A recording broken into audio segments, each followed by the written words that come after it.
திரு Kumar sir இந்த நிகழ்ச்சியில் நம்மோடு கலந்து கொள்கிற அறிவுசார் தளத்திலிருந்து தோழர் குமார் ஐயா. இப்போ பல பேர் வந்து போட்டி போடுவாங்க ஒரு அரசாங்க நிறுவனத்தில். அதுக்கு சில குவான்டிட்டி, அதாவது குவாலிட்டி இருக்குது, டிசர்வ்டு பெர்ஃபார்மன்ஸ். அப்படி இருக்கும்போது இந்த கேஎன்ஆர் நிறுவனம் ஹைதராபாத் பேஸு, பில்காஃப் வந்து மத்திய பிரதேசம். அவன் பில்காஃப் வந்து எல்லாமே ஃபுல்ஃபில் ஆனாலும் கேஎன்ஆர் நிறுவனத்திற்காக அவர்கள் காலதாமதம் செய்து டேட்டை தள்ளி வச்சு எடுத்துருக்கிறாங்க. பில்காஃப் வழக்கை தொடுத்துட்டாங்க. நான் எல்லாம் கொடுத்தோம் 600-700 கோடி ரூபா கம்மியாக கோட் பண்ணோம், நான் எதுக்கு நிராமத்தேன், என்னுடைய குவாலிட்டி இருக்குது, we doing for the best, அவர் எங்களுக்கு நல்ல ஒரு இது டிசர்வ்டு பெர்ஃபார்மன்ஸ் நாங்கள் பண்ணியிருக்கோம், பிளாக் லிஸ்ட் இருக்க மாதிரி 700 கோடி ரூபா டிஃப்ரெண்ட் வருது. மொத்தம் அந்த டெண்டருடைய காஸ்ட் ஓவராலாக 1998.30 கோடி, 2000 கோடி வச்சுக்கலாம். அதில் 700 கோடி ரூபா குறையுதுனாக்கா 1300 கோடி ரூபா தான் அதனுடைய அவங்க கோட் பண்ணியிருக்காங்க திலீப் நிறுவனம். ஆனால் இதை எப்படி இது வந்து ஒரு 80 சாலைகள் இதில் அடங்குது. அதில் வந்து ஒரு 1816.15 கோடி ஒரு ஒரு அலோகேஷன், ரெண்டாவது 31.80 கோடி ஒன்று, 101.75 கோடி, 48.75 கோடி, 85 லட்சம், ஏன்னா மொத்தம் 1998.30 கோடி. அந்த இவ்வளவுத்தையும் இதிலேருந்து 700 கோடி ரூபா கம்மியாக கொடுத்துருக்க நிறுவனம், நல்ல குட்வில் இருக்கிற நிறுவனம் அந்த திலீப்ங்கிற கம்பெனி. சார் இது எவ்வளோ பெரிய அநியாயம் சார், இது சகிக்க முடியாத ஊழல் ஊழல் ஊழல் ஊழல். இந்த ஒரு உதாரணம் போதும். இந்த இது இப்போ அதாவது வரதுக்கு முன்னே அரசாங்கம் அடுத்தால இப்போ 2 மாதத்தில் அரசாங்கம் இப்போ நோட்டிஃபிகேஷன் அநேகமாக எனி மூமெண்ட் வரணும், இன்னொரு 15 நாளில் வந்துடும். வந்ததுக்கப்புறம் இவங்க ஒன்றும் பண்ண முடியாது. இது தெரிஞ்சிருந்தோம் கடந்த மாதம் ஜனவரி 14 இதை இந்த அறிவிப்பை கொடுத்து இது டெண்டரை பண்ணி ஒரு 4-5 நிறுவனங்கள் அதில் தொடர்பு கொண்டு இதில் டெண்டர் விடுறதுடைய நோக்கம் என்ன, அரசாங்கத்துக்கு நல்ல தரமான வேலையை குறைந்த செலவில் யார் பண்ணி கொடுக்க முன் வர்றாங்களோ அவங்களுக்கு கொடுக்கணுங்கிறது ப்ரியாரிட்டி. ஆனால் இவங்க என்ன பண்ணியிருக்காங்க, அவன் அவ்வளோ குறைச்சி கொடுத்தோம், அதை அந்த கம்பெனியை தூக்கி தூர வச்சுட்டு இவங்களுக்கு கொடுத்துருக்காங்க. ரெண்டாவது, இந்த கம்பெனி கேரளாவில் ரோடு போட்டு கேரளாவில் ரோடெல்லாம் வெடிப்பாகி பெரிய கம்ப்ளைண்ட் ஆகி தர நிர்ணய பட்டியலேருந்து தூக்கி தூர வச்சு பிளாக் லிஸ்ட். அது நேஷனல் ஹைவேஸில் இவங்க வேலை எடுத்திருக்கான். ஆமாம், எடுத்து தான் கிராக் ஆகிருக்கு கம்ப்ளீட்டாக. ஆகையினால எவ்வளவு சர்க்காரியா கமிஷன் சொன்ன வார்த்தைகளை இன்னும் தொடர்ந்து பயன்படுத்த வேண்டிய சூழலை இது ஏற்படுது. 100 மடங்கு அதிகம் சொன்னால் சார் சொன்னது போல் 100 மடங்கு அதிகமான, அதாவது செய்துக்கிட்டு இருக்கிற கடந்த நடப்புல செய்துக்கிட்டு இருக்கிற ஊழலை பற்றி நம்ம இப்போ பேசலை. நடப்புல நடக்கிற இது இப்படின்னா இதை ஒரு 100ஆல் பெருக்கிக்கணும். அதாவது நாளைக்கு என்ன நடக்குங்கிறத இன்னைக்கு நாளைக்கு நம்ம இருக்கமா இல்லையா, நம்ம அரசாங்கத்துக்கு மக்கள் வாக்களிக்க போகிறாங்களா, நம்ம அரசாங்கத்தை அமைப்போமாங்கிறதெல்லாம் தெரியாது, யாருக்கும் தெரியாது.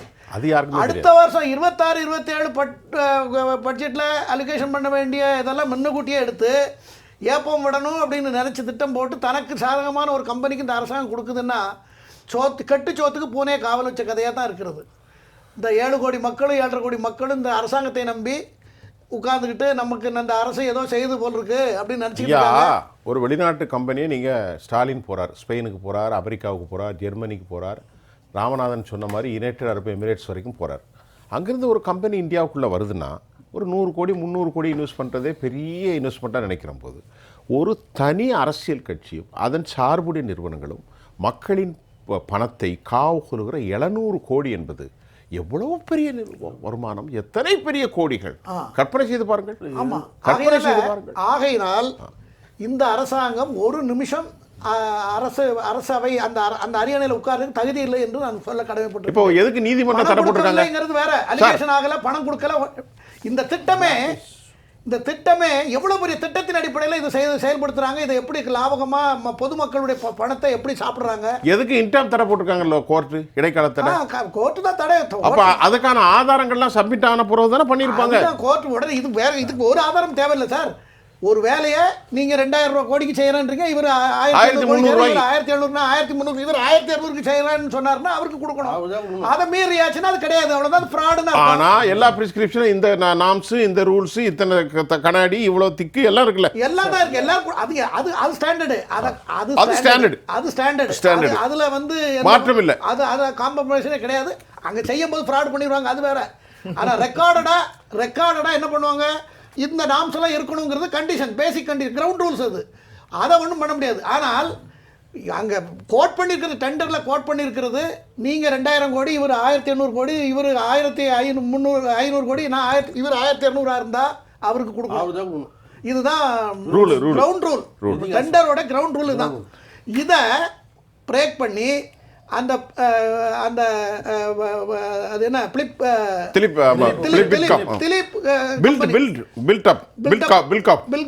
கம்பெனி 700 கோடி ரூபா, இந்த 1933 கோடி ரூபா, 1998 கோடி ரூபாயிலேருந்து 700 கோடியை கழிச்சா 2000 கோடினே வச்சுக்கிடும். 2000 கோடி 1300 கோடி 700 கோடி ஒரு இதில் எடுக்கணும்னா ஒரு அரசாங்கம் ஆட்சி முடிய போகுது, ஆயுள் போகுது, வீட்டுக்கு டெபாசிட் இழக்க போகுது. எல்லா தொகுதியிலையும் இந்த தேர்தலில் டெபாசிட்டே இழந்துடும் சார். நான் சாபம் விடுறேன் சார், இந்த அரசை சாபம் விடுறேன். நான் ஒரு கடவுள் நம்பிக்கை உள்ளவன், அவங்களுக்கு இல்லாமல் இருக்கலாம், நான் சாபம் விடுறேன். பொதுமக்கள் ரோட்டில் பாரிஸ் கார்னரில் ராத்திரி 9 மணிக்கு போய் பாருங்கள் சார், அவ்வளோ பேர் ரோட்டில் பேமெண்ட்டில் படுத்து கிடக்கான் சார். 3 தலைமுறையா நான் 30 வருஷம் முன்னே பார்த்த குடும்பம் இன்றைக்கி வயசாகி அதே இடத்துல தான் படுத்துருக்கான். பகலில் பூரா வேலை, ட்ரை சைக்கிள் ஓட்ட வேண்டியது, வேலை செய்ய வேண்டியது, ஆணும் பெண்ணு வேலை செய்வாங்க. ராத்திரி வந்து அவங்க தங்குறதுக்கு இடம் அந்த பேமெண்ட் தான். அதில் வண்டியை விரிச்சிட்டு அதில் படுத்து கிடக்குறேன். அவனுக்கு சேர வேண்டிய தொகையெல்லாம் எடுத்து சாப்பிட்றீங்களே, உங்களை நீங்களே நல்லா இருப்பீங்களா? இந்த மாதிரி பண்ணலாமா? பேசுவார். இந்த விவகாரத்தில் எதிர்க்கட்சி தலைவர் அன்புமணி ஒரு விவகாரத்தை வெளியிடுகிறார். அது பெரிய டாக்குமெண்டேஷன். ஆனால் அதில் ஒரு கருத்தை அவர் சொல்கிறார். திமுக அரசு இந்த மாதிரி ஒரு களவாணித்தனமான நடவடிக்கைகளின் மூலம் வருகிற தேர்தல்களுக்கு பெரும் தொகை பணத்தை அவர்கள் தேர்தல் செலவுக்கு பயன்படுத்தலாம் என்ற நிலை ஏற்பட்டிருக்கிறது என்பதை அவர் கோடிட்டு காட்டுகிறார். இதுல என்ன உண்மை இருக்கு? தேர்தல் வந்து அவரு அறிக்கை நானும் படித்தேன்.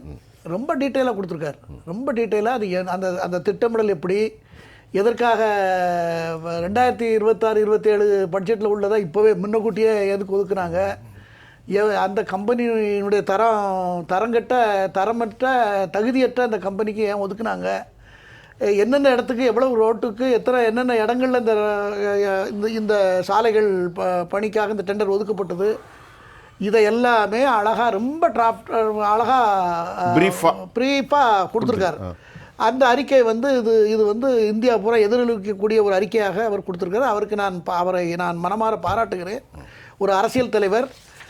நான் வரும்பொழுது திரு ராமநாதன் அவர்கள் குறிப்பிட்டது போல் இன்றைக்கி திமுக கூட கூட்டணி இருக்கிறது, திருமாவளவன் விசிகே இருக்கிறது, கம்யூனிஸ்டுகள் அதாவது பொது உடைமை சித்தாந்தத்தை பேசக்கூடிய காரல் மார்க்ஸ் மட்டும் இன்றைக்கி உயிரோடு இருந்திருந்தால் அவர் சூசைட் பண்ணியிருப்பார். இவங்களெல்லாம் நினச்சி கண்டிப்பாக சூசைட் பண்ணியிருப்பார்.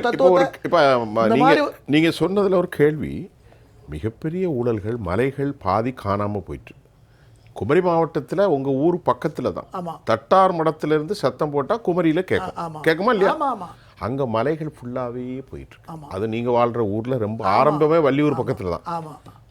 திரு ராமநாதன் இருக்கக்கூடிய தென்காசியிலேருந்து தான் சரக்கு ஃபுல்லாக மதுரைக்கு போகுது. இப்போ சோளிங்கர் மதுரை இல்லை, கேரளாவுக்கு போகுது. இப்போ நீங்கள் அவ்வளோ தூரம் போகாதீங்க. சரி, இங்கே நம்ம இப்போ பேசுகிற இடத்துக்கு பக்கத்தில் சோளிங்கருங்க பக்கத்தில் இருக்குது. சோளிங்கரில் அந்த மலையை இப்போ குறி வச்சு சோளிங்கர் கோயிலை காலி பண்ணுறது. சோளிங்கரில் நரசிம்மர் கோயில் இருக்குது. நரசிம்மர் கோயில் அது கீழே அவ்வளோ சுற்றி இடத்த நரசிம்மர் கோயில். இப்போ நேற்று நியூஸு கோயில்களே இருக்காது சார். இன்னொரு டேம் வந்ததுன்னா தமிழ்நாட்டில் இப்போ எங்கள் வீட்டு பக்கத்துலேயே ஒரு கோயில் உங்களுக்கு தெரியும்னு நினைக்கிறேன்.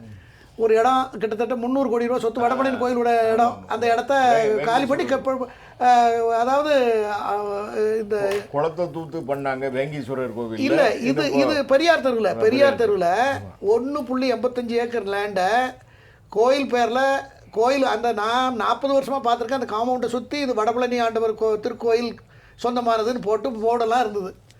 இப்போ ஒரு 4 வருஷமாக 2008 ஒரு நிறுவனம், ஒரு கம்பெனி போய் டைரக்டர் ஆஃப் ஸ்கூல் எஜுகேஷனுக்கு அப்ளை பண்ணதாகவும், அப்ளை பண்ண போகும்போது ஒரிஜினல் டாக்குமெண்ட் எடுத்துகிட்டு போனதாகவும், அந்த ஒரிஜினல் டாக்குமெண்ட் அங்கே மிஸ் ஆகிட்டதாகவும், அதற்கு பின்னால் அவங்க ஆனால் எங்கள் இடம் தான்னு கிளைம் பண்ணதாகவும், அவங்களுடைய தொல்லை தாங்க முடியாமல் வடபழனி கோயிலே கோர்ட்டுக்கு போகிறது. எங்கேயாவது போகிறாங்க. கோயில் சொத்து அதுக்கு போர்டோடு இருந்துகிட்டு இருக்கு, காலி இடமா கோயிலுக்கு போகிறது, கோர்ட்டுக்கு போகிறது. கோர்ட்டில் போய் கேஸை போடுறாங்க. கேஸை போட்டு முடித்த உடனே என்ன சொல்கிறாங்க, டாக்குமெண்ட் ஆவணங்களெல்லாம் தாக்கல் பண்ணுங்க அப்படின்னாங்க. இவங்க ப்ரைமரியாக என்னென்ன இருந்தது, அந்த பழைய கெசட்டில் ரிஜிஸ்டரில் இருந்த ஆவணங்கள், பட்டா கோயில் பேரில் இருக்குது, அந்த ஆவணங்கள் எல்லாம் தாக்கல் பண்ணியிருக்காங்க. அதுக்கப்புறம் ஈஓவை வர சொல்லுங்கள், கலெக்டரை வர சொல்லுங்கன்னு இப்போ நிறைய வாட்டி வெயிட் பண்ணி யாரும் வரல. எக்ஸ்பார்ட்டி ஆகிறது ஒருத்தரும் போகலை, ஆன்சர் பண்ணலை. அவனுக்கும் டாக்குமெண்ட் இல்லை, யாருக்கும் எதிர்பார்ட்டிக்கும் டாக்குமெண்ட் கிடையாது. ஆனால் தீர்ப்பு அவனுக்கு ஃபேவராக ஆகுது. அப்போது என்ன செய்திருக்கணும், போலீஸ் கம்ப்ளைண்ட் கொடுத்தியா, அதான ப்ரொசீஜர். அந்த ப்ரொசீஜரை கோர்ட்டையும் கேட்கல, நீதிபதியும் கேட்கல, ஒருத்தரும் கேட்கல. அது ஹைகோர்ட்டுக்கு போகுது. சிவகுமாருங்கிற நீதிபதி தான் அந்த ஹைகோர்ட்டில் அந்த கேஸை டீல் பண்ணி அதுவும் ஒருதலை பட்சமாக தீர்ப்பாகிறது. அது சுப்ரீம் கோர்ட் போகிறது, சுப்ரீம் கோர்ட்லேயும் ஒருதலை பட்சமாக தீர்ப்பாகுது. கோயிலுக்கு முருகனுக்கு என்ன பண்ணுவார், முருகன் கடவுள், அவர் என்ன செய்வார், கடவுள் பேரில் இருக்கிற எக்ஸிக்யூட்டிவ் ஆஃபீஸர், அறநிலைத்துறை, மத நம்பிக்கை இல்லாத துறை, மத நம்பிக்கை இல்லாதவங்க அறநிலையத்துறை நடத்துகிறாங்க. கடைசியில் வாதிக்கும் பிரதிவாதிக்கும் ஃபீஸ் கொடுத்தது ஒரே இடம் கோயில். யாருக்கு, எதிரி கோயில் தரப்புக்கும் கோயில் பணம் செலவில் பணம் கொடுக்குறது, எதிர் தரப்புக்கும் கோயில் தான் பணம் கொடுத்து ஒரே வக்கீல், ஒரே தலைமை பெரிய வக்கீல், அவர் எல்லாத்தையும் ஏற்பாடு பண்ணி கேஸை ஒரே முகமாக முடிச்சு இனிமேல் ஒன்றும் பண்ண முடியாது. இனிமேல் இப்போ அந்த நிலையில் இருக்குது. நான் அதுக்குரிய ஆவணங்களெல்லாம் இடம் வந்து கோயிலுக்கு வந்துட்டா என்ன, அது 3 கை மாறி இப்போ கட்டடம் கட்டி எல்லாரும் வித்துக்கிட்டு இருக்காங்க சார். அந்த கோயம்பேடு பஸ் ஸ்டாண்டுக்கு எதிர ஒரு பெரிய கன்ஸ்ட்ரக்ஷன் 21 மாடி இருந்தது. அது என்னது எந்த கம்பெனி அது? பாசியம் இல்லை, வடபழனியில் 20 வருஷம் முன்னே பெரிய ப்ராஜெக்ட் பண்ணாங்களே, அந்த இப்போ இருக்க கோயம்பேடு பஸ் ஸ்டாண்டுக்கு எத்தால பெரிய பில்டிங். சரி, அரியன் தான் அதை கட்டிட்டு இருக்காங்க. கட்டிட்டு இருக்காங்க. அதுக்காக நிறைய லோக்கல்ல உண்ணாவிரதம். வடபழனி திருமுருகன் கோயிலுக்குரியது. ஆனால் ஆமாம், சொத்து கோயிலுக்குரியது. இதுக்காக கோயில் சமீபத்தில் மதுரை நீதிமன்றம் கூட ஒரு தீர்ப்பு, கோயில் சொத்தை என்னைக்கு யார் எடுத்தாலும் அது ஒரு காலத்தில் அது பிரச்சனையாகும், அதை எடுக்க முடியாது அப்படின்னு சொல்லியிருக்கிறது. இதுக்கு நேரம் அரசாங்கம். ஒரு விஷயம், சிவன் கொத்து குலநாசம், அதெல்லாம் யாரும் பயப்படுறா? அது யாரும் பயப்படல. அதுக்கு பயம், கடவுள்னு ஒருத்தர் இருந்தால் தானே சார் இந்த பயம்லாம் வரும். இது இதயத்தில் அதுவே கிடையாது, அந்த யூனிட்டே இல்லையே. சரி, ஹியூமன் பீயிங் இருந்தால் தானே சார் இதெல்லாம் வரணும். நீங்கள் இல்லாதவங்கள்ட்ட போய் அதை கேட்டிங்கன்னா எப்படி கிடைக்கும்? அதனால் இது இந்த அரசாங்கம் செய்வது, நான் ஒன்று கேட்கிறேன். திரு மு.க. ஸ்டாலின் அவர்களை நான் தாழ்மையோடு கேட்டுக்கொள்கிறேன். உங்கள் தந்தையார் சாதாரண குடும்பத்தில் இருந்து வந்து அரசியலை ஆரம்பித்தார், வரட்டும் போட்டு எல்லாம் நடக்கட்டும். இப்போ உங்களுக்கு 1000 தலைமுறைக்கு சொத்து சேர்த்தாச்சு. இனியாவது இந்த பொதுமக்களுடைய சொத்துக்களை சாப்பிடாதீங்க சார், தயவு செய்து சாப்பிடாதீங்க. நீங்களும் சரி, உங்கள் குடும்பத்தாரும் சரி சாப்பிடாதீங்க.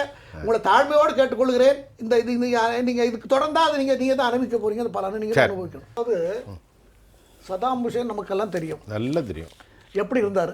தங்கத்தில் டாய்லெட் எல்லாம் தங்கத்தில் கீழே, அவருக்கு 100 அடிக்கு கீழே பூமி கீழே தங்கத்தில் அமைக்கப்பட்டு வாழ்ந்தார். என்ன ஆனது?